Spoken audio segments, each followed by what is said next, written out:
Good morning, everybody. Email Express back with you this morning. Today is the 21st of December. We're going to be doing some mustard greens. We're going to clean them, wash them. A lot of times you get greens and different bunches are different sizes, and some can be very large and intimidating, and you don't know where to start or what to do. And so I'm going to show you how to get started on a large bunch of greens. It seems like there's a lot of greens, but once you cook them, they'll shrink down. So after the video, if you like it, subscribe. Give us a thumb up, share it with others who may be intimidated with cooking mustards. A lot of people think they don't like mustards until they are cooked the right way.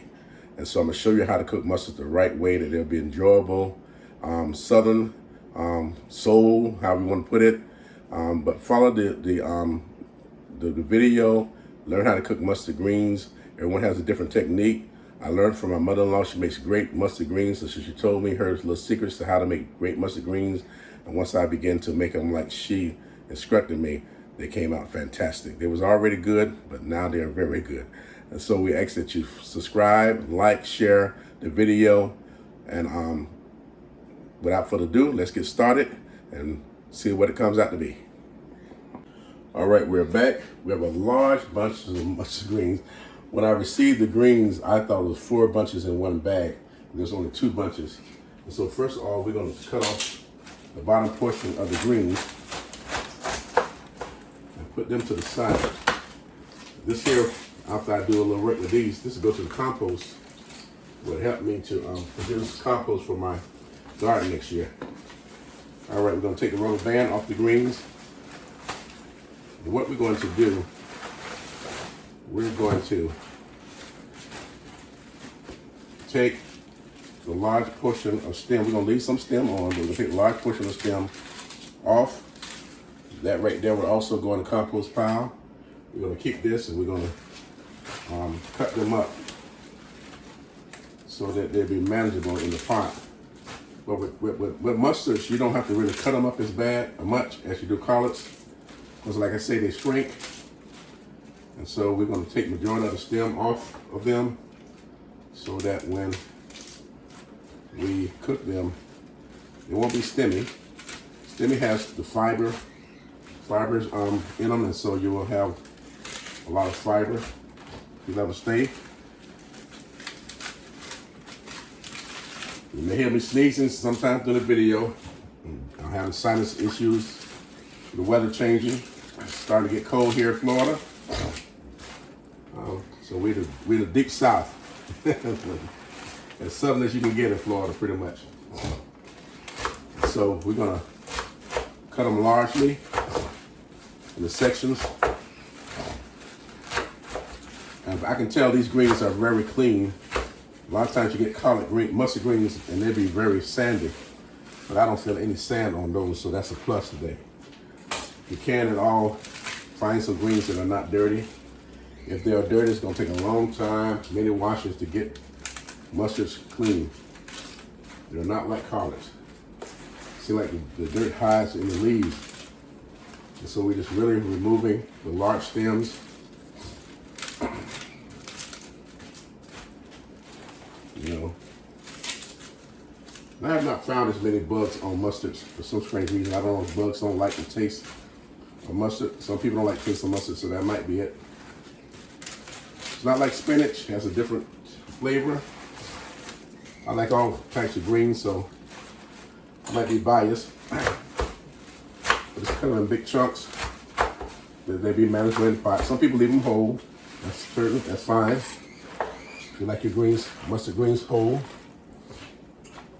But see, if we start with this big bunch of greens, we'll already knock them down to a manageable size. So don't be intimidated. Just get in there, start working, and you'll finally get what you need. And everything will work out fine. It's not been that long. I don't think we've been in here doing 4 minutes yet, I don't believe. We've already pretty much got this one bunch.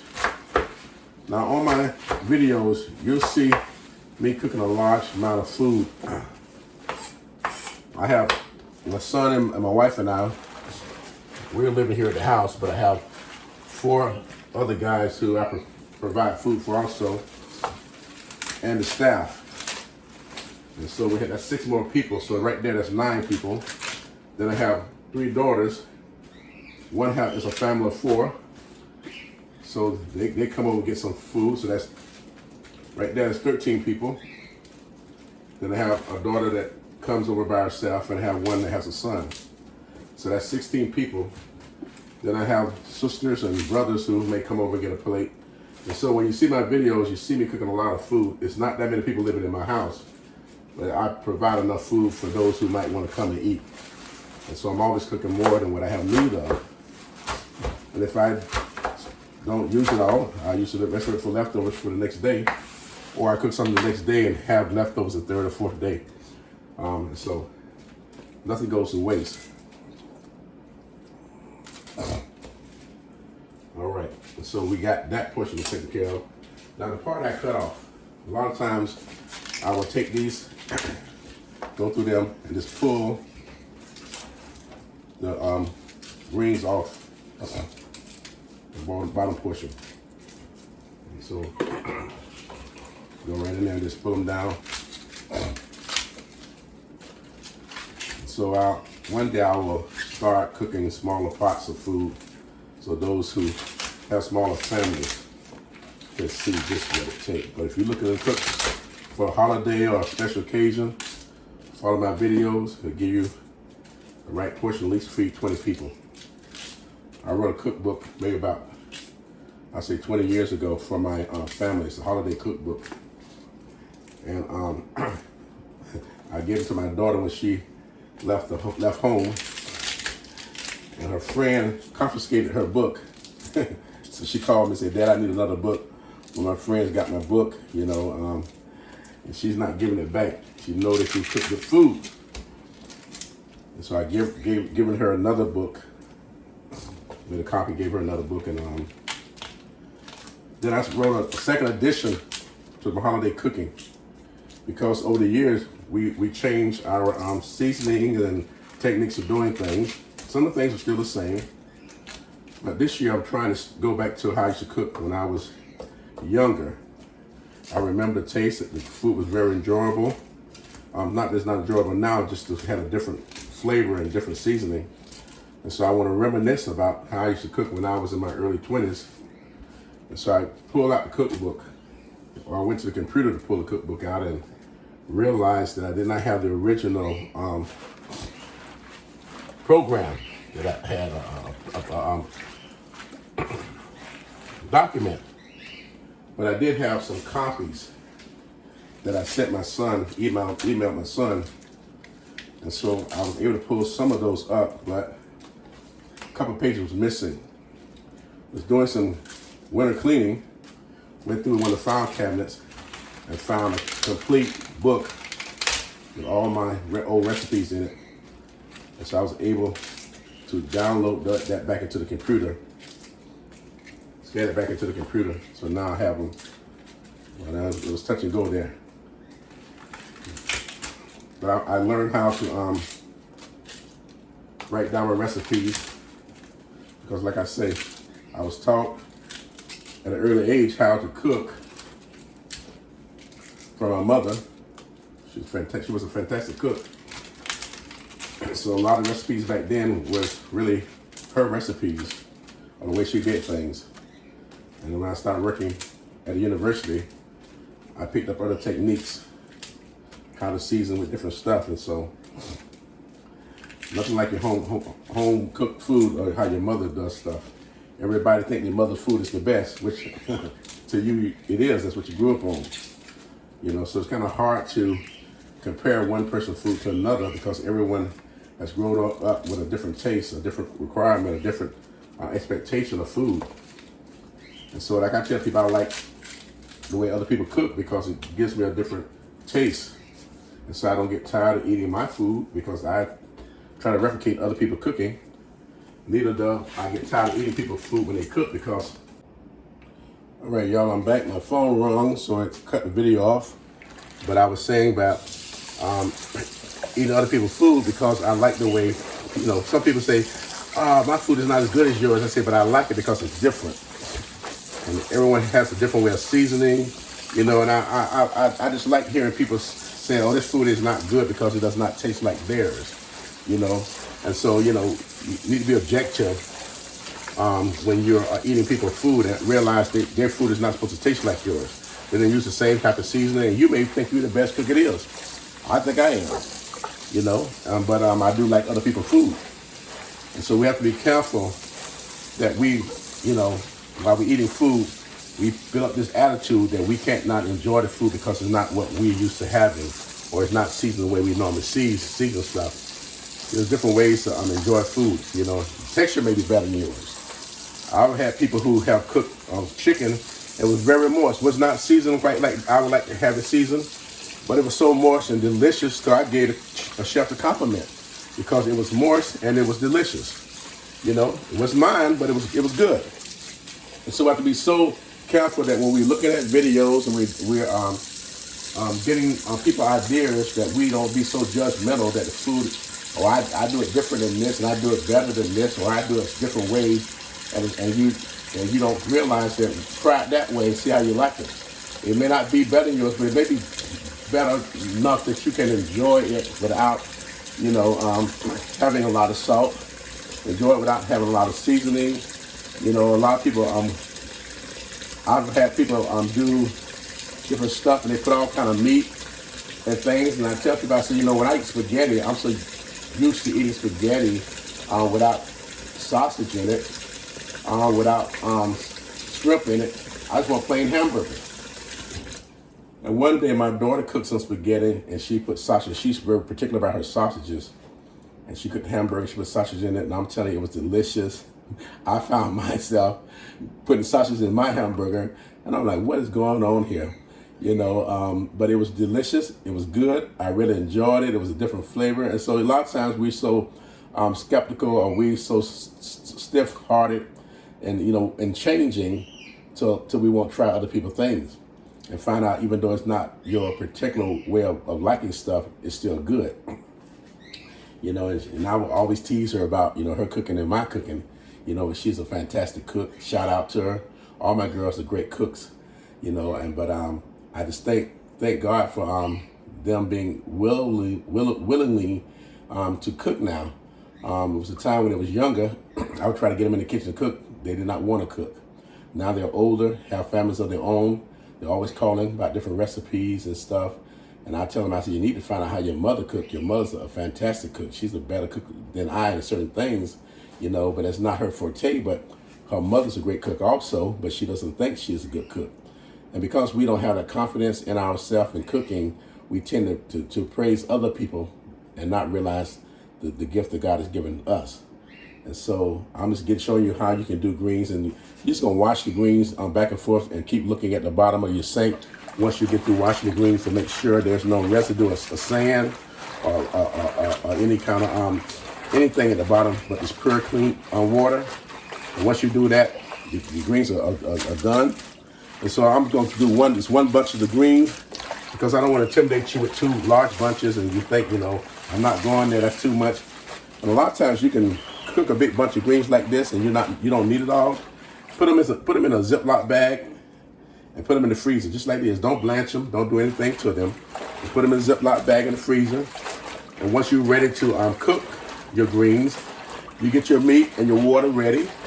Get it rolling, boiling, and you know, cut them on high until it start to boil very well.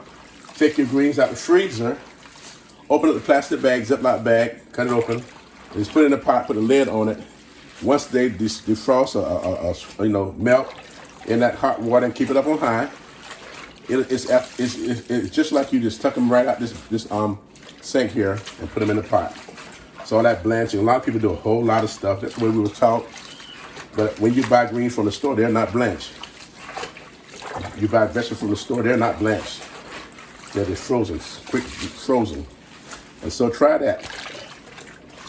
And so keep washing your greens, your mustards, until there's no sign of any sand. All greens has to be washed, y'all. Not just collards and mustard. Every green you eat, spinach, everything has to be washed. Lettuce, everything. So don't get hung up on, you know, I can't do that because those are collards, there's mustards, and I don't eat those things, you know, and you know, you never tried it.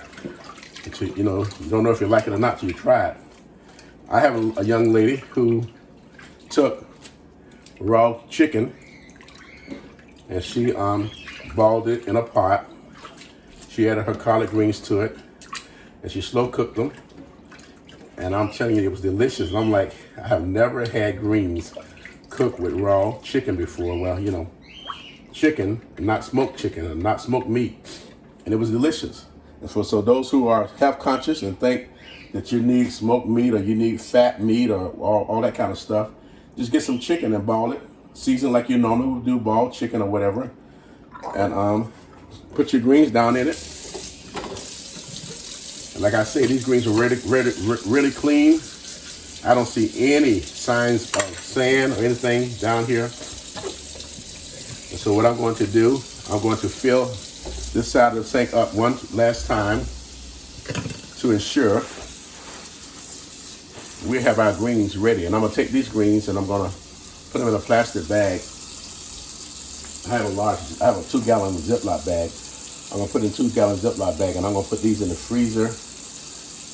And then maybe Saturday, I will cook them for Sunday for Christmas.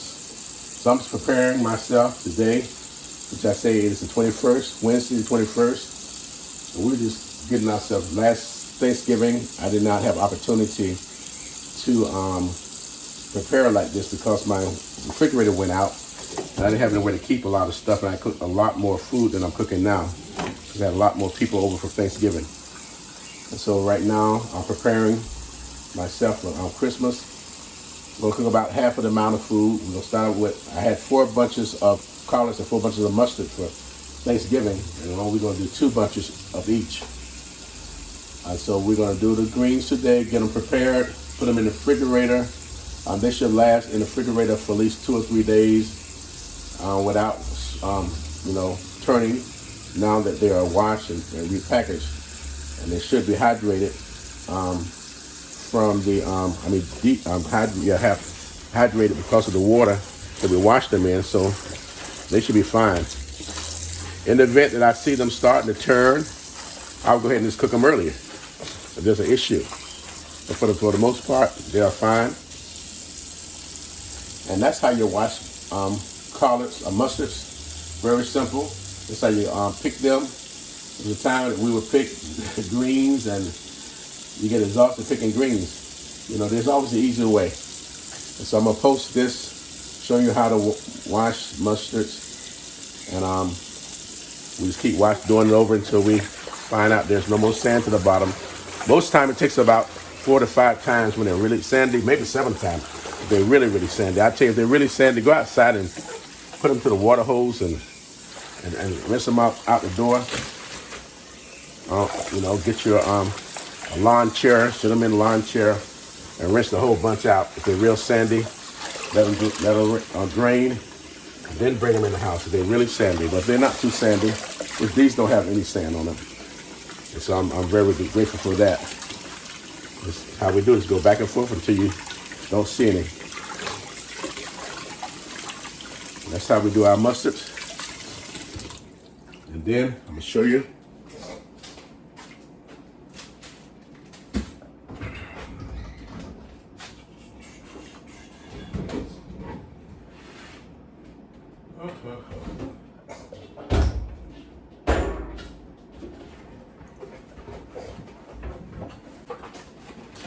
So you just take one of these extra large Ziploc bags, which I know I probably get all of this plus some more in it, and you just stuff them.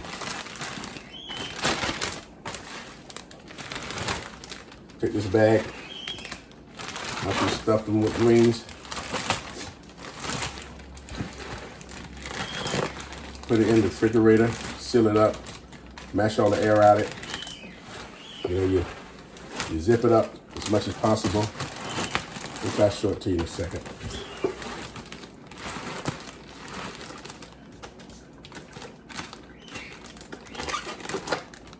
One of my co-workers used to get these 2-gallon bags and put her pound cakes in them. They're great for her pound cakes. All right. So sure I get everything.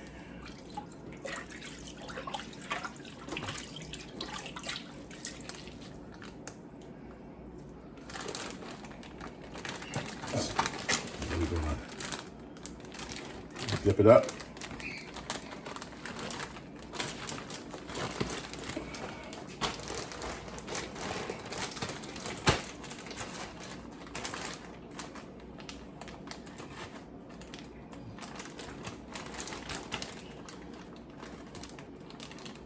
Try not to make sure I don't break the seal. I'm taking my time.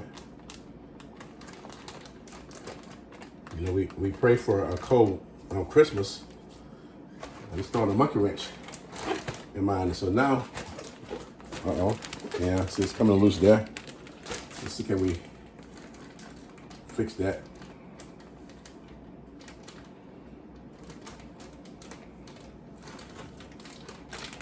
Try it again. Well, what I want to do is mash all the air out of it. So what I would do is, I'm gonna mash all the air out of it, and then I'm gonna wrap it with some Reynolds wrap or some clear film. Once you wrap all the air out of it, all the oxygen is out. It keeps it from spoiling or decaying. Like one of those seal bags. So I'm gonna wrap it.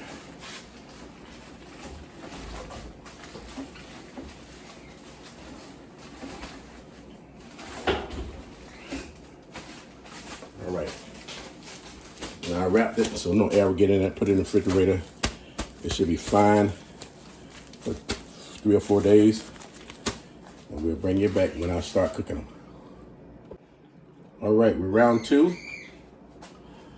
Let me fill my sink up. Some water. Our second bunch of greens. Like I say, the first bunch might look intimidating. So we're gonna do the same thing. So this round 2, show you how we did it the first time. Same thing. For those who are intimidated, don't let it overwhelm you. Might be your first time cooking for your family. If you want to do an excellent job and it seems like you don't have the skills, just get in there and try. I've never known anybody turn down some free food.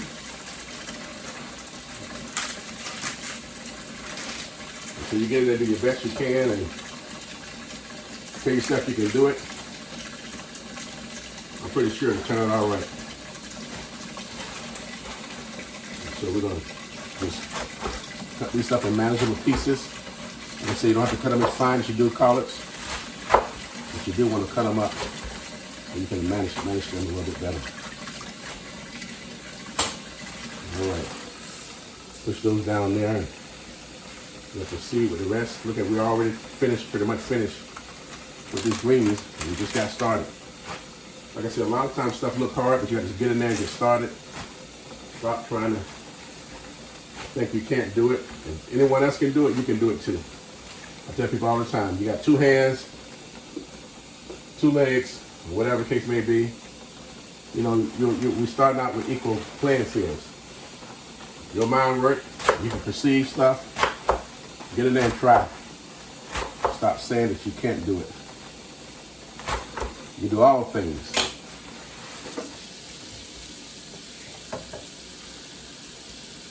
So, got that part done. Now we're going to go ahead to the bottom portion. We're going to pull off the little fine limits from around stalks. Now you could plant this and it will grow, but I don't have time right now to take care of anything, especially during the winter time. And I'll take a shot of one of the ones college that I planted. It's growing really nice. It's on my compost pile. I just take it right there at the top of the compost pile. I see it'll do fine. It's really pretty. Not that large, but it's pretty. It's healthy. And look at all of this here, which I'm getting off of this here. Most times people just throw away because it's the bottom and they feel it's got what they want. But when you have a large family, a lot of people to feed, you have to be conscious of the extra, the stuff that you think you might not be able to use. That's how we do in the South. We make sure we utilize everything, every part that we can. We don't throw anything away. We can help it. All right.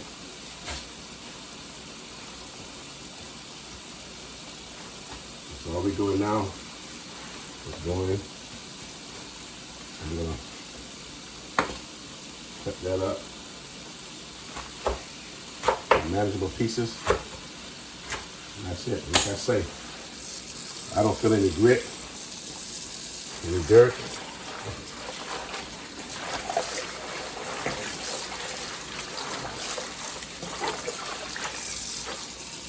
For those who think that mustards are bitter, my mother used to add a tiny bit of sugar to them.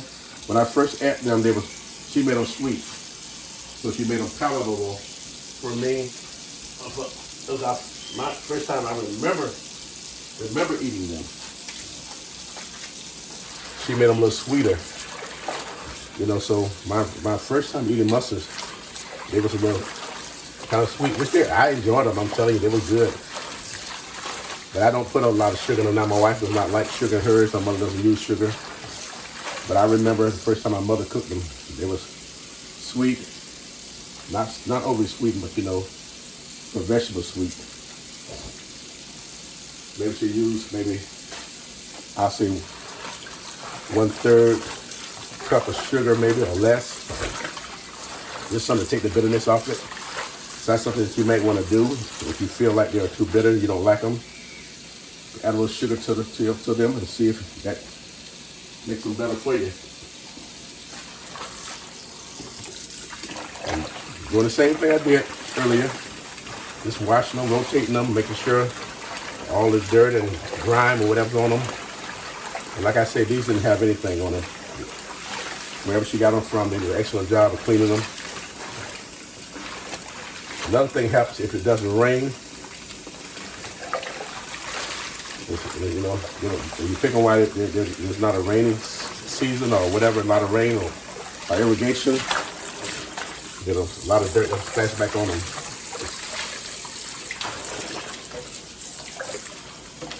Like I said, you really have to wash mustards. Be careful. And we all make mistakes. I told my daughter to wash my mustards one time. I don't know, did she wash them or what did she do? But I thought she had washed them. She might have thought I told her to pick them. I don't know. However, they were not clean. I cooked them. They was delicious. Some of the best mustards I have ever tasted. But when I went to chew them, it had grit in them. And I'm like, they were so good I wanted to eat them, but they were dirty. So I couldn't eat them. And I know, I've learned like this here. I don't get upset about stuff like that. I'm just, you know, like, it's a learning experience. It's a learning experience for me. So when you tell people to do stuff, make sure, watch them, make sure they do it. You know, and make sure they were clean. They looked clean, it was wet. So I thought they was clean. I don't know, maybe she didn't wash them enough. And so, but they were so delicious, you all. They were the one. I told my wife, I said, I don't know if because they're dirty, they taste so good or what. But I had to throw them out. You know, I'm laughing about it now. And I laughed then, you know, because you know, since getting mad, wasting my energy about something I can't change. Like I say, there's no grit in here. I didn't see anything. I didn't feel anything. And so we're going to wash them over there one more time and we're going to put them inside the drain and we're going to do like we did them on the other ones. So we're gonna bag them up. Once we bag them up, put them in the refrigerator,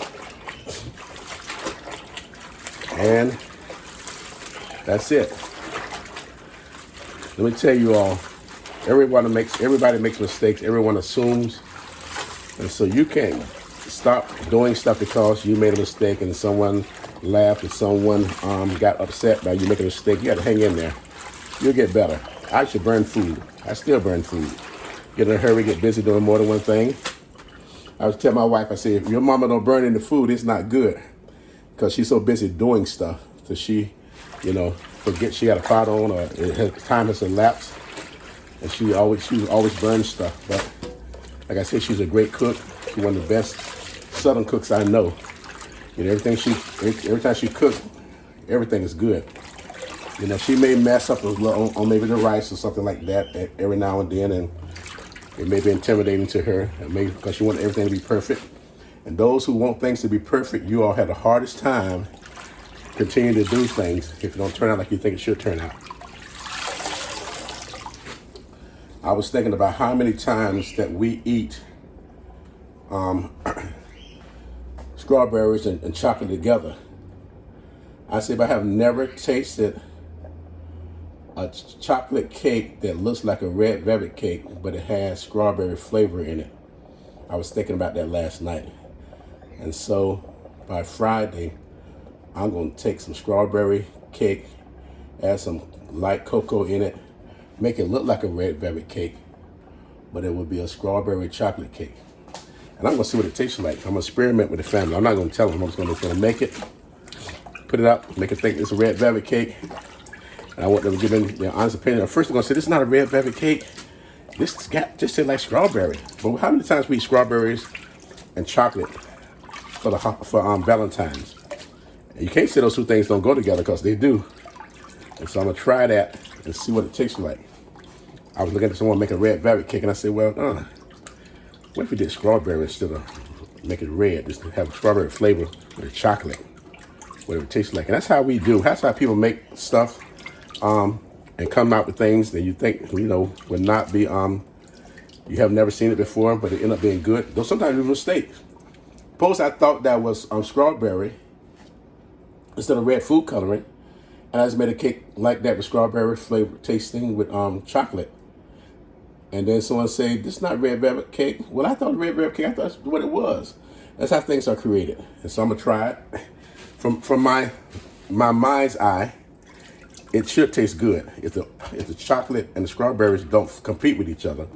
And so I'm going to be cautious that I don't put a lot of chocolate in it, and make sure I have enough strawberry flavor, which I have some strawberry scented flavoring. So I would add some more of that to it to really heighten that strawberry flavor. And I'll put some more things in that have strawberry to make it come out. The strawberry flavor will be and then I may just go get some real strawberries and puree them instead of using the milk or either using milk or either water. I would just use the juice from the strawberries, and that would kind of heighten that flavor too. And so I'm gonna try it. I'm gonna record it on camera, so you all get a chance to see it, see what it looked like. You won't be able to taste it unless you come to the house. But by that time, it'll be long gone. But I will let you all know I'm gonna make it like Friday, and I'm gonna post it Saturday, either Thanksgiving, Christmas morning, and I'll tell you what it tastes like. Man, I do it Saturday, so if it's delicious, I'll post it so you might have a chance to want to try it. Maybe try it for New Year's, or you might wait till Valentine's Day. Instead of giving strawberry and chocolate, do a strawberry chocolate cake. But I want to have white icing. Have the, I could do some whipped cream icing, but say that for Valentine's Day. I'm gonna do some and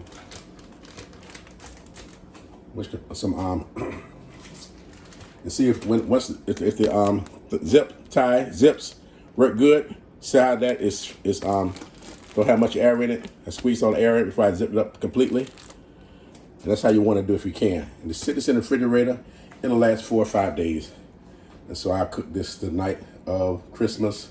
We be up late at night for Christmas anyway, so I'll start cooking that night, stay up all night. Hopefully some of the grandchildren or the children will come over and spend Christmas Eve with us. You know, they mostly come on in their pajamas and they have party, Christmas Eve party at the house, doing games and stuff. So hopefully they'll do that this year. And while they're here, wife and I will be cooking, and I'll record that as we cook these. But for now, I'm just going to post a video with us learning how to not be intimidated when you get 2 bunches of large greens. All right, so don't forget to subscribe, share, give me a thumbs up. If you feel confident in handling some large greens, don't be intimidated, but try it and see. And like I say, if mustard greens are too bitter for you, add a little bit of sugar, a big handful of sugar, or half a handful of sugar. Cook it down. And if you don't like pork seasoning, use chicken, smoked chicken, or just regular chicken, and ball it and put your greens in it and put your seasoning in it. And I'm telling you, it'll be fantastic, and I'm pretty sure you'll enjoy it. Until later, you all be blessed, and see you later.